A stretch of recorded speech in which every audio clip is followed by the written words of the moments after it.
say before I start reading anything here how grateful and pleased I am to be here back in Stony Brook. It's like coming home again. I never believed that I could be here, particularly in so short a time, because, as I say this, friends of mine who were in the same predicament with me are still in jail. So it's like a miracle to me to be here. And I owe my being here specifically to Stony Brook and particularly to a number of friends. I'd like here to mention the names of Jack Thompson, Louis Simpson, Stephen Becker, Herbert Weisinger, John Cole, Tom Gatton, Jerry Nelson. I don't even remember all the names now, but they know who they are. And I say thank you, and I hope that the time will come very soon when you get into jail in the United States. I will be in a position to organize a worldwide support on your behalf, and then when you come out, I'll organize a reading for you at the University of Ghana.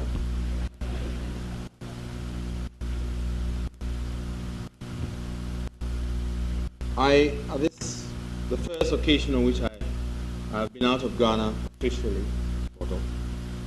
I'd like to dedicate this reading to the following: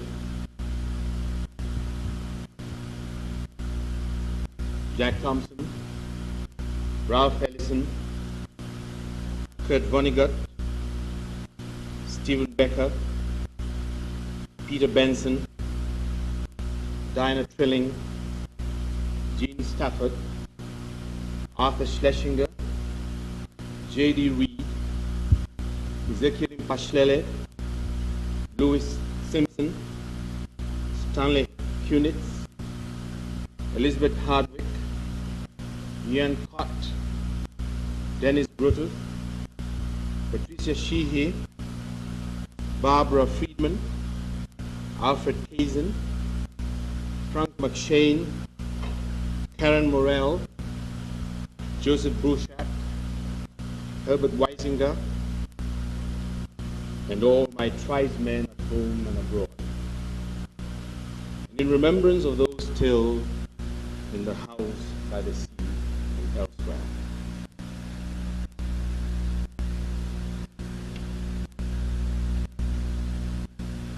I would like to read from my latest book, which is called The House by the Sea. The book is divided into two parts. The first part was written before I left the United States. The second part was written after I left prison.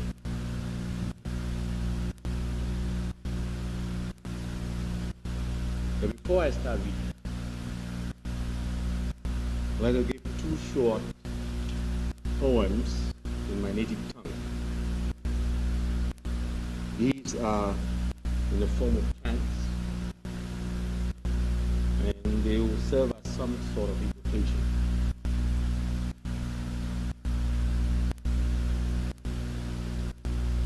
Fala me mado, so mutu vyo. Fala me mado, fala me mado. So mutu vyo. Fala me mado,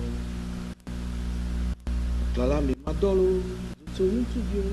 Fala me mado, fala me mado. So mutu vyo. Fala me mado. Bajimado, Bajimado, Bajimado. Bajimado, Bajimado, Bajimado. You were to la sheda da globe. And you la sheda da globe, you have a mutu of Kumala Buffo. You know what Kumala Buffo. You were for Bajimado.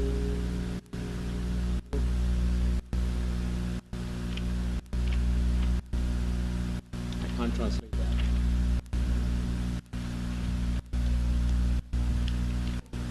The very first poem I'd like to read from this new collection, A House by the Sea, is called Sequences.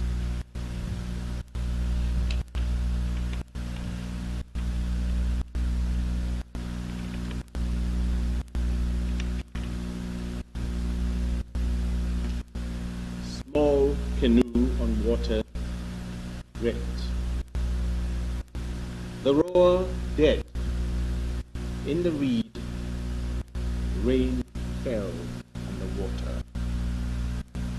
On leaves, on reeds, green, now near water.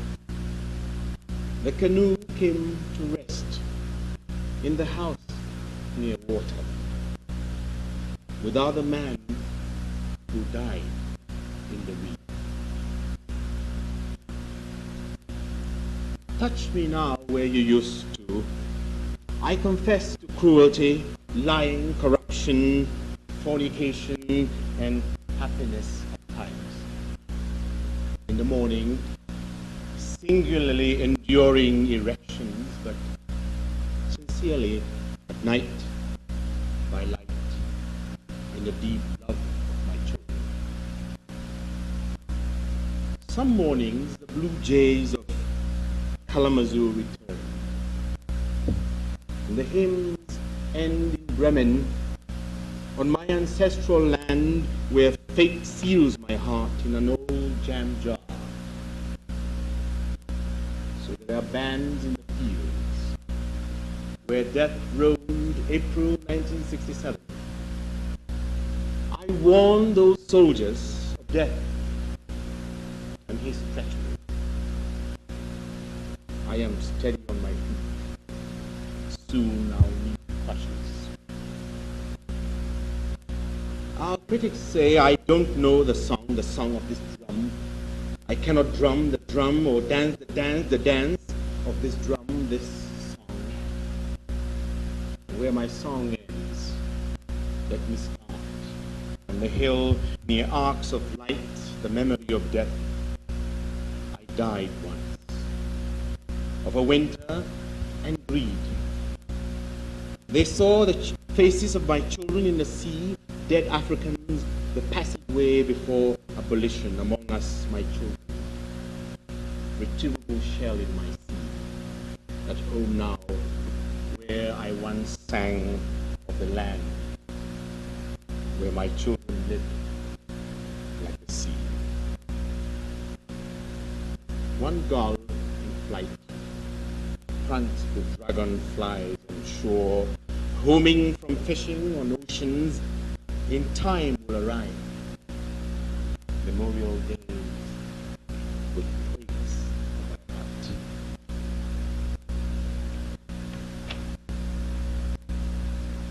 My next poem is called An American Poem. An American Poem. It's one of the earlier poems that I wrote here, or just before I left. And you will, if you listen very carefully, you will find references to where you are at the moment. I used to think that Thunibuk was such an impossible place. And I was telling the Joanna in the English department today that one place that I used to dream of quite regularly when I was in solitary was Thunibuk. I used to come back and walk. I didn't know where my office was anymore because I was moved upstairs and downstairs, and so it kept on changing, and in my dream it was like that. An American poet, not sensational ephemera, but that deep, passionate voice, hazen claimed for me in Saturday. The conspiratorial voice of Ginsberg singing a Hopi chant in the stony brook that was once a place of miracles. I have watched these same birds and named them after my dead aunts. Thunder came that noon in the library where I had gone to check out Virginian history. It took away my voice. Discord here on earth to gain the heaven of all absolutes. In the library, a tin tray for my cigarettes. I gave them up one November. Gary and his Zen songs for the citizens of Alcatraz, long reprieve for a Washington march. Singing Hail to the Chief. Nixon, an incarnate Chippewa chieftain that sold his tribe for a wet blanket. So nothing that bursts in the bright regions of Nogales will surprise the poets. Neil Claremont in Tucson, J.D. Reed in Amherst, Jack Thompson in Wading River, and Simpson in Belterre. So Ethiopia spreads her wings. They say Haile Selassie was an old man who once won a war and fed tidbits to aged lions, his companions in Addis Ababa. Between the sun and my head, a pen of blood rests to write the story of Negroes hanged in Jackson, black boys shot in Memphis, newly returned from France and the trenches of Holland, the guns that still patrol the streets for law and order, and Haitian princes clubbed in Yankee Boston. Power in this land and the dream pulverized seed now with gin, aniseed, and mead. The anthropomorphic order regained now in the covenant of bread. Liberty, redemption, freedom. Our anthems, O destroyer, sing our anthems. The mating of poinsettias, crocus, and Jerry lilies in May, in Berkeley, of tear gas and hippie revolt. Sing of the armadillo's gate, and the dark holes of hungover mornings, of Middleton coming on a whale past Labrador. They cut down the trees of Africa, the lady said. So 10 Biafran soldiers were released yesterday from jail. Israel must live. The Palestinians must live. The old sheiks must live. Sadat must live. Jerusalem must live. Ford must live. General Motors must live. God bless America.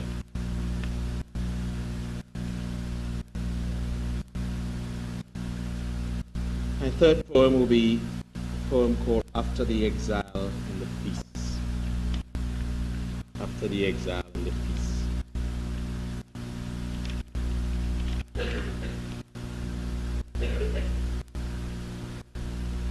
Over our heads in the blue night, streets darkening at scarcely afternoon, cold, and the purgatory of allies and comrades, and the carousing hands of your care.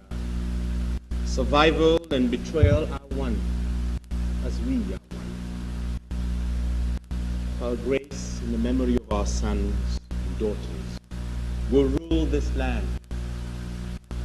To master our grief with fans of gaspers gasping with us long after on the Gothic beds of the American vulgarity. So these songs of sorrow will possess our hearts.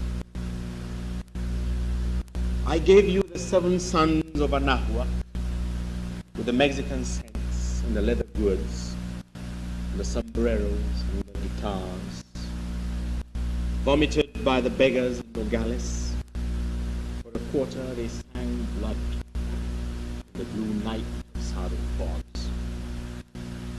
That noon, our plain, horizontal, prophetic bird touched down in Kalamazoo, where I didn't have a girl but you for a decade. The joy of a new place I knew once upon a summer. As my bus passed the lake while Chicago rose with the blue haze of its daily hate. I skirted our sorrow gingerly like a soldier, missed by the last republic of Toul. Crossing the minefields of my life, home to where the bugle calls, home to the drums, home to the hurrah.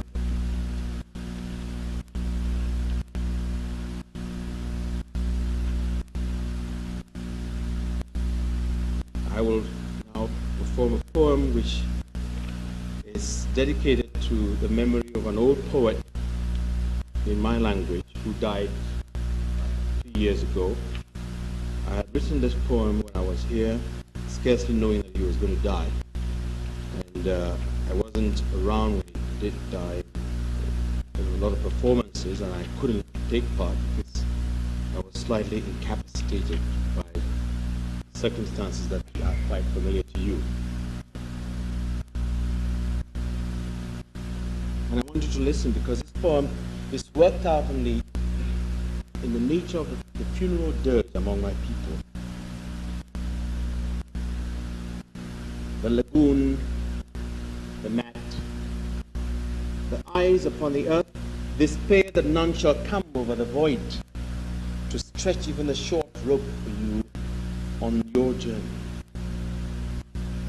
Water, cornflower, wild carnations, the trussed fowl sacrificed in the tree at the gate.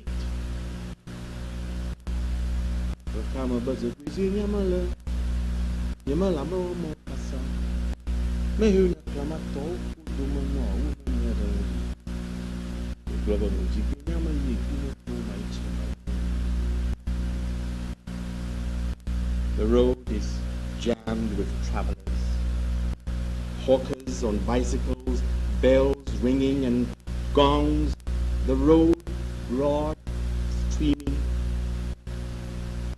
Then I realized that some were coming and others going, all on foot, to the hoot of horns and the clang of bells on the road jammed with travelers.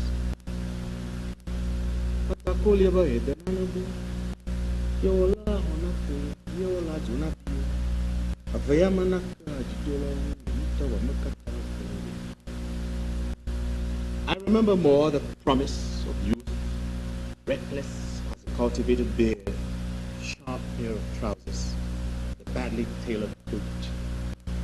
You said once, the tear was a pair of soul, food for gods, at sacrifice.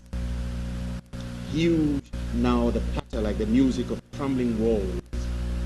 And that fools and poets are the same mother's children. So I fled to America in blonde pleasures, relieving my cosmopolitan, nay, my international dreams, new man, my voice, my manners. So I lost all faculties with the miracle of the wild living.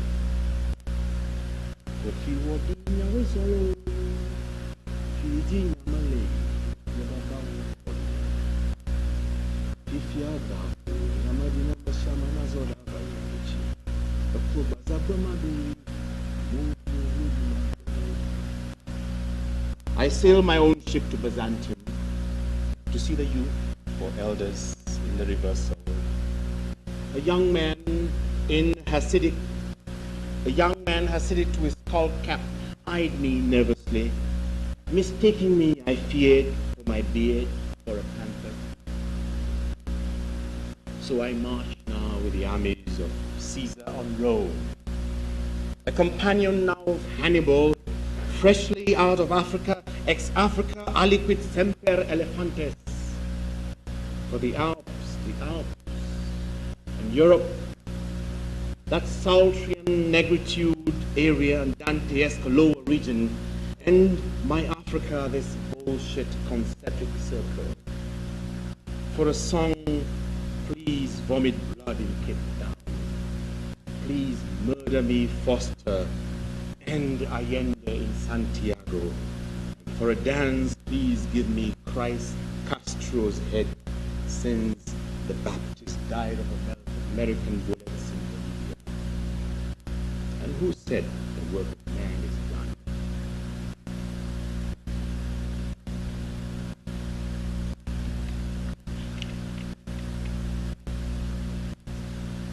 Self-portrait. This is very much a poem that describes me. So you better listen. He read the poem for me at the Y. After the salutations, I rushed into the hall, expecting to see the poet. With Richard and Mike, we rode into the sea at night. You must see the Texas Sea at night. Item, a fishing pole. Item, a bowl of shrimps. Item, one lost African in Texas with his friends. So much for the moon and the drummers now, for the lovers kissing in the bar, and the prostitute girl beneath my window singing my name. Please open the door for me. The refrain runs through 40 years. And this, they say, was the number of years Elijah needed in the wilderness. Where are my lizards? Someone cooked them, they say. Someone in Mopti stewed my lizards and stewed them in baths, dressed them in non-fat milk packed tight in Milwaukee, where I once had a girl. Once she insisted on keeping her skirt on when she took them off later underneath were poems. Reams of poems she wanted to read.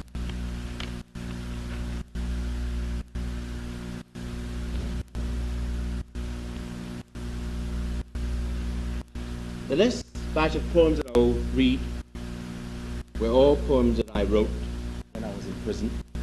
It's not a very pleasant thing talking about prison, but it doesn't matter anymore, does it? And I managed somehow to smuggle these poems out of prison. I won't tell you how I did that. And they form the second part of this book. House by the Sea. The first one is called Homecoming. Much marked in the margin of our life, so this winged, fallen hope burns and sustains always. The eternal pain resolves in the swollen eye, the cut in the forgotten elbow. God looks over us. We seek no more the singular beauty of victory and death. Death wipes out the red blushes of the rose, the curvature of the thistle's neck, the rings on the desert tree. So I reject death now as counterproductive, terminal and deadly. I choose the hills and the sea nearby. Second poem is called The Second Circle, beginning midnight, 5th January 1976. I was in the second cell, so I had some kind of a relationship with the place in terms of all kinds of dreams, and dreams were secular dreams. They say those about to drown always see their entire life flash before them. It did not happen to me, so I will not drown. That's the kind of bad poem you write.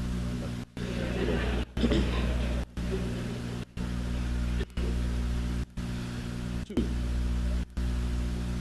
fear for friends, comrades, but never for yourself, because your death cannot matter very much to you now, can it? Another bad poem. So much does a little bird know about the world. so much. And that's the worst one coming next one. In the still hour of the night, I dream of flyers and conjurers. I met a little flyer in the fields. Where are you heading? I asked. Don't you know? Oh. Now you can't be that for badness. But we move ahead, and there's one particular poem that I have here which has the same kind of intense delirium. These are all poems that were written on the spur of the moment. I had to hide every piece of paper and then make sure that I secrete them into some part of my body, which I won't tell you about, and then later on get them out. This is called On Being Told of Torture. For each hair on man, there is a ledger in which the account will be written. Time is not measured by the hourglass, but by the rivulets of blood shed and will be shed. Even though our bones crunch, our spirits will not break until we make a reckoning in the red, bright book of history. You see, the deterioration in all these poems tells you the intensity and the absence of any intelligence. But as we go along, we will see that the poems somehow, from my own vantage point, improve.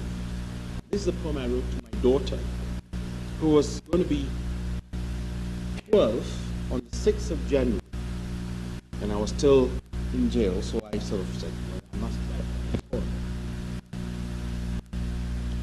Tomorrow, my love, you will turn 11. I had promised, but worry not. I won't be there. Your mother will give you a party. Tell me if she doesn't. Where am I? Oh, well, very near you, but there are iron bars on my door. A man stands there with a gun. He brings me food and water now and then, and I dream.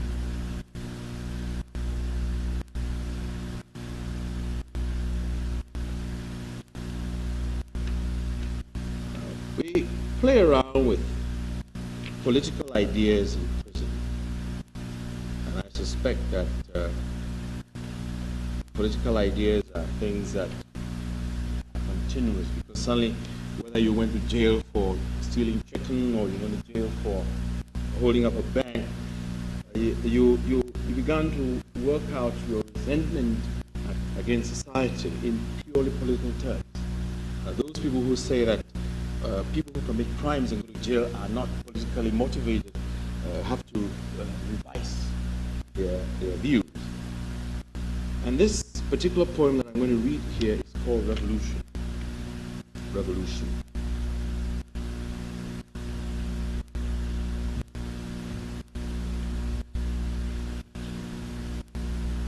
We must use our brains, for it is better to die than lay awake. However, is the mind bare, the hungry people, the army of beggars, and the soldiers with their shooting and swagger sticks? Why must we be afraid of cannons and rains? For death, by any means, is death. But our death must be birth, a trip to the blossoming of the fruit trees, the overabundance of rice, the overweight of plantain, the eternal season of fish. There's the building of roads, schools, hospitals, homes for the aged, orphanages, for love, children, and love. For then we shall have died. Revolution again, a chat with Ho Chi Minh's ghost.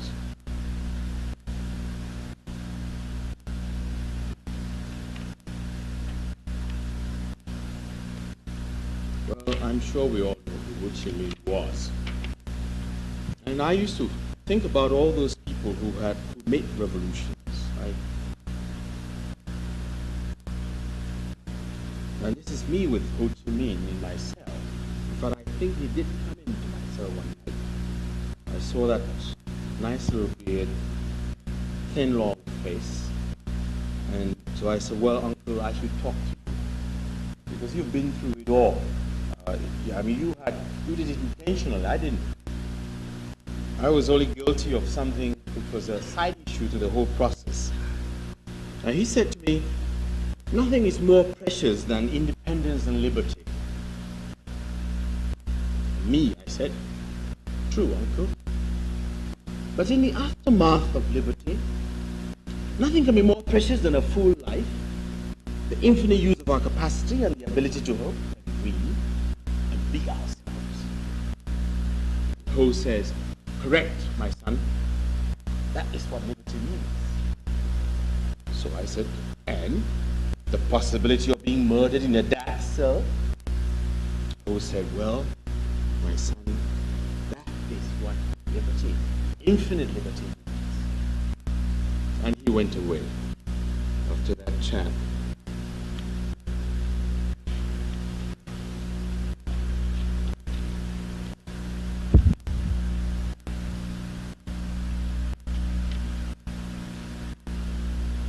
I continue my reading with tail end of this prison poems. The voices, single row of nights where the birds long died, the iron clang of the door on the gate.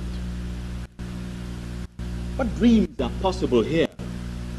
John, pitted with smallpox, sitting near the wayside shop and weary. Oh, we have outings once in 3 weeks, and we see the flags and the buntings, and there are sounds announcing the fair. There is silence over the city.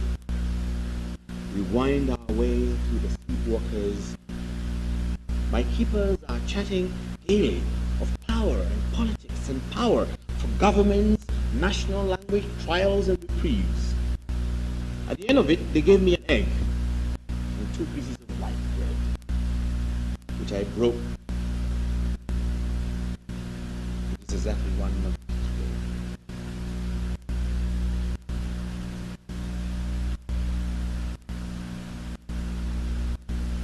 Hot nights, meals tossed in great hands. On the blotched floor, a distinct smell of the sea. You remember the arc of birds, the sharp teeth of the blue fish on Chesapeake Bay, the wings of the chattering blue jays of Kalamazoo. There are plants now in season in the land, dryness of harmattan, the respite of dust, honor, a diadem we wore once young. As now in age we anticipate life here on this shore, in this shore house, now home at home, where my heart dreamed to grow captive. Residuary nerves atrophied by exile, in the magic pain and weary, and the mystery of an alien sky.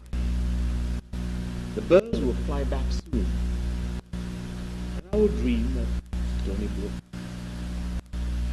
They will remind me of leftovers of rainy nights of insects, and the drum of rains on my roof over the voices of 400 captives.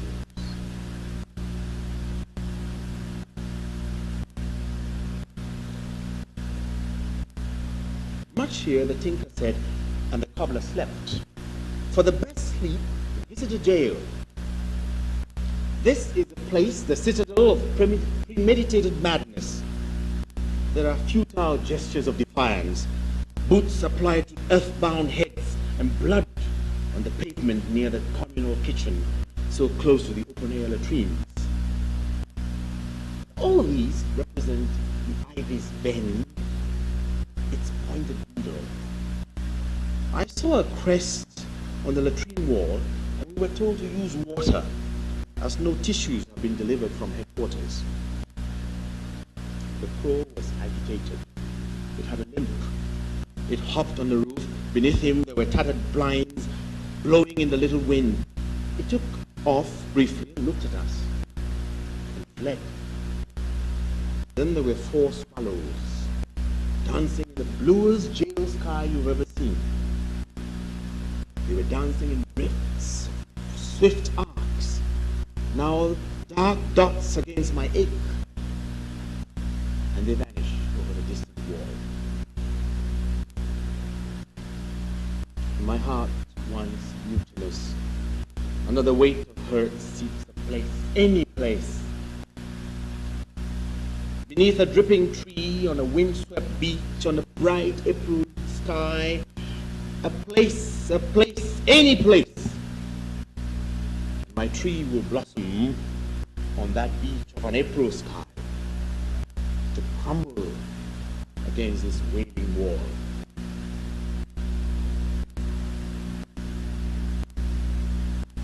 I found a poem which we were not allowed to have political books, but somehow somebody will mistakenly deliver an anthology of poetry, and you will discover that Mao Zedong has a poem in there.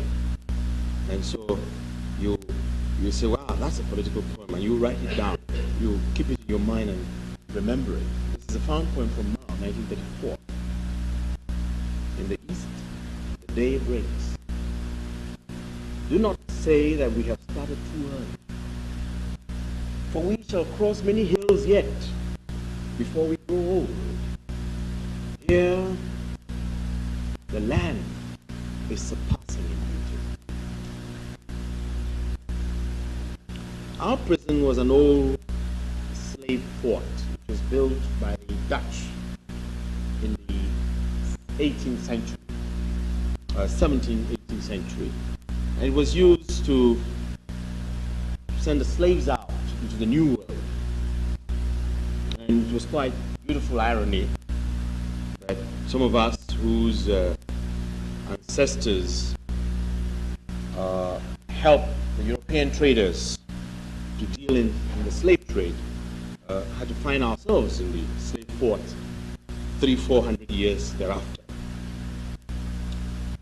And this is a poem which celebrates this particular fact as an aspect of our history, a realistic aspect. I look out the bars upon the castle, the crust-caked row of age in a corner. A friendly spider crouches for the unworried nights of my days. So much there is we must atone. There are spies of faith in the invisible claws of spiders, in the flight and curve of the gulls. These know, I swear they know, these spiders, they know the contours of the rolling Saharas and the destitute oceans of our history. And so we sit debating the charity of our captors. At night the light comes on and the shoreline bends into a broad bay near the castle. The sea is grey. Yesterday it rained on the eve of my 41st year and left all my defeats intact. Now, let me lead you into the country. It is only as a half-clansman of the ritual goat that I bring my song to the place of sacrifice. Here, in the pain fields, asphalt and smoke of a large hearth, I leave my rope, which is short. I shall soon arrive under the tree. I will stage 100 fights in honor of our gods and our beloved leader. Here, I could care less for the toiling masses, because I retreated here before Lent to my old stretch of sea front. I cannot see the damn castle because of old cake walls built by Dutchmen, but the shore falls into a deep gulf as there are no cliffs. They found a week-old baby buried in a shallow grave in front of the fort.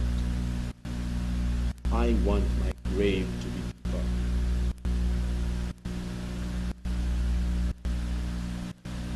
They are sawing through our firewood. Today is cassava day. The flutist is silent. before I read the next line, we used to hear from the prison system, somebody always playing a flute. And the flute, what he was playing was, and we are marching to Georgia. I don't know where he got that from. So, and it kept on repeating itself day in, day after. They are sawing through our firewood. Today is cassava day. The flutist is silent. Perhaps his troops have arrived in Georgia. Not to arrive upsets me, and for the path that I have trod, I have no regrets. It is possible to become sentimental. We must not overdo it. Not crucify the flapping wings of remembrance, for today's sun, as it surely sets, will usher in another sun. And that's a commonplace and a cheap opinion, if you ask me. But he will come blazing, bringing its own gifts of love and memories of hate. In the thistle prick of roses, the dying cry of seagulls. In the rushing wind of the open country of the native land.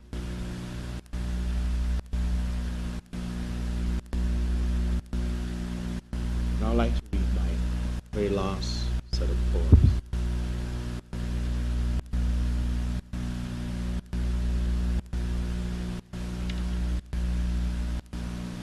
In the prison yard, they crush the petals against a long row of ancient walls, and a line of assorted flowers.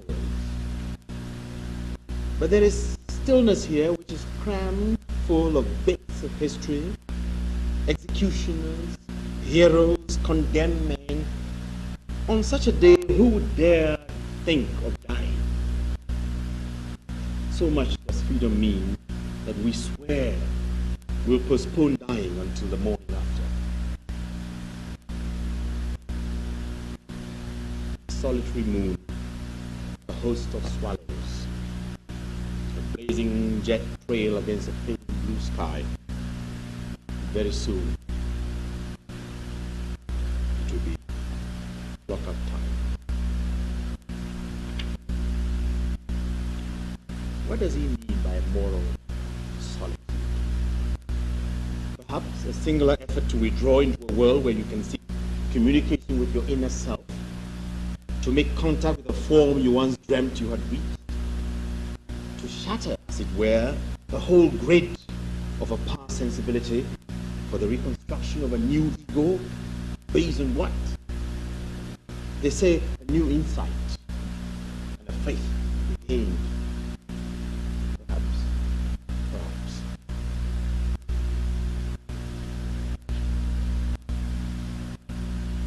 Times, the vision of victory comes. So much is a haze. So much is uncertain. So much is slumbering. So much is hanging on. So much is just hanging on. Achaote jinazanakum. Achaote jinazanakum. Manochao bame jinazanakum. Achaote jinazanakum. Manochao bame. I shall be under the tree, and the rain will come and me. I shall be under the trees, and the rain will come. I shall be under the trees, and the rain will come. Thank you.